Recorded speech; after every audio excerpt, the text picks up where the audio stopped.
Chapter 9 How to Use the Will. To set about getting rich in a scientific way, you do not try to apply your willpower to anything outside of yourself. You have no right to do so anyway. It is wrong to apply your will to other men and women in order to get them to do what you wish done. It is flagrantly wrong to coerce people by mental power as it is to coerce them by physical power.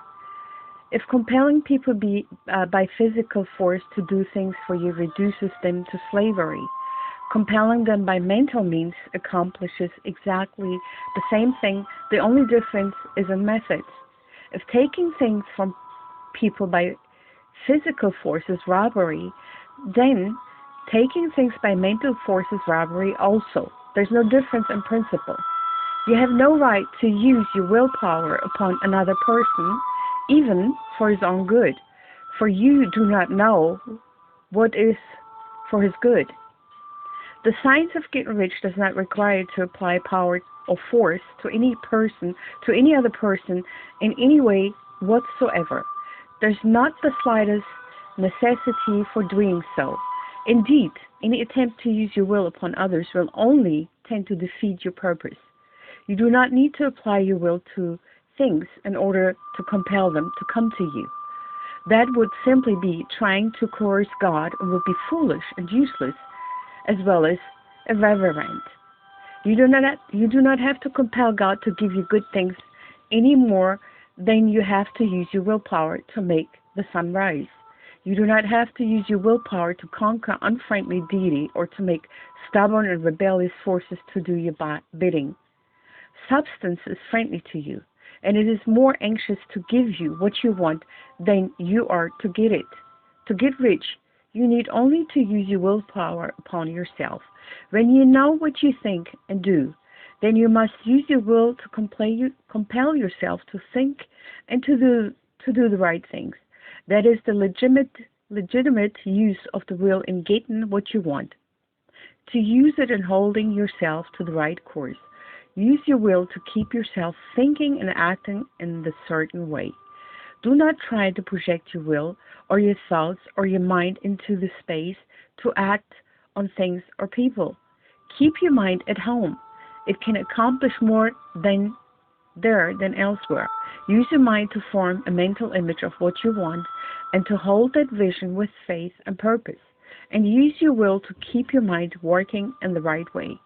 The more steady and continuous your faith and purpose, the more rapidly you will get rich, because you will make only positive impression upon substance, and you will not neutralize or offset them by negative impressions. The picture of your desires held with faith and purpose is taken up by the formless and permeates it to great distances throughout the universe, for all I know. As this impression spreads, all things are set moving towards its realization. Every living thing, every inanimate thing, and the things yet uncreated are steered towards bringing it into being that which you want. All forces begin to be exerted in that direction. All things begin to move toward you. The minds of people everywhere are influenced toward doing the things necessary to the fulfilling of your desires, and they work for you unconsciously. But you can check all this by starting a negative impression in the formless substance. Doubt or unbelief is a certain way to start a movement away from you, as faith and purpose are to start one toward you.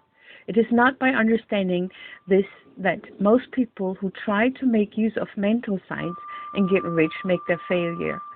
Every hour and moment you spend in giving heed to doubts and fears, every hour you spend in worry, every hour in which your soul is possessed by unbelief, sets a current away from you in the whole domain of intelligent substance. All the promises are unto them that believe, and unto them only. And notice how insistent Jesus was upon this point of belief, and now you know the reason why. Since belief is all important, it behooves you to guard your thoughts and as your belief will be shaped to a very great extent by the things you observe and think about, it is important that you should command your attention. And here, the will comes into use, for it is by your will that you determine upon what things your attention shall be fixed. If you want to become rich, you must not make a study of poverty. Things are not brought into being by thinking about their opposites. Health is never to be attained by studying disease and thinking about disease. Righteousness is not to be promoted by studying sin and thinking about sin. No one ever got rich by studying poverty and thinking about poverty. Medicine as a science of disease has increased disease. Religion as a science of sin has promoted sin. And economics as a study of poverty will fill the world with wretchedness and want. Do not talk about poverty. Do not investigate it or concern yourself with it. Never mind what its causes are. You have nothing to do with them. What concerns you is the cure. Do not spend your time in charitable work or charity movement. All charity only tends to perpetuate the wretchedness its aims to eradicate.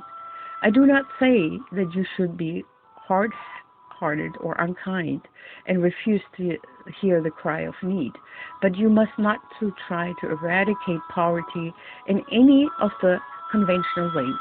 Put poverty behind you and put all that pertains to it behind you. Make good. Get rich. That is the best way you can help the poor. And you cannot hold a mental image which is to make you rich if you fill your mind with pictures of poverty. Do not read books or papers which give circumstantial accounts of the wretchedness of the tenement dwellers, of the horrors of child labor, and so on. Do not read anything which fills your mind with gloomy images of want and suffering. You cannot help the poor and the least by knowing about these things, and the widespread knowledge of them does not tend at all to do away with poverty. What tends to do away with poverty is not getting of pictures of poverty into your mind, but getting pictures of wealth into the minds of the poor. You're not deserting the poor in the misery when you refuse to allow your mind to be filled with pictures of that misery. Poverty can be done away with, not by increasing the number of well-to-do people who think about poverty, but by increasing the number of poor people who propose with faith to get rich. The poor do not need charity. They need inspiration. Charity only needs them a loaf of bread to keep them alive in their wretchedness, or gives them an entertainment to make them forget for an hour or two. But inspiration will cause them to rise out of their misery.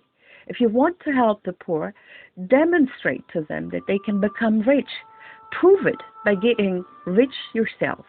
The only way in which poverty will ever be banished from this world is by getting a large and consistently increasing number of people to practice the teaching of this book. People must be taught to become rich by creation, not by competition. Every man who becomes rich by competition throws down behind him the ladder by which he rises, and keeps others down. But every man who gets rich by creation opens a way for thousands to follow him and inspires them to do so. You're not showing hardness of heart or an unfeeling disposition when you refuse the pity of poverty. You see poverty, read about poverty, or think or talk about it, or to listen to those who talk about it. Use your willpower to keep your mind off the subject of poverty, and to keep it fixed with faith and purpose on the vision what you want.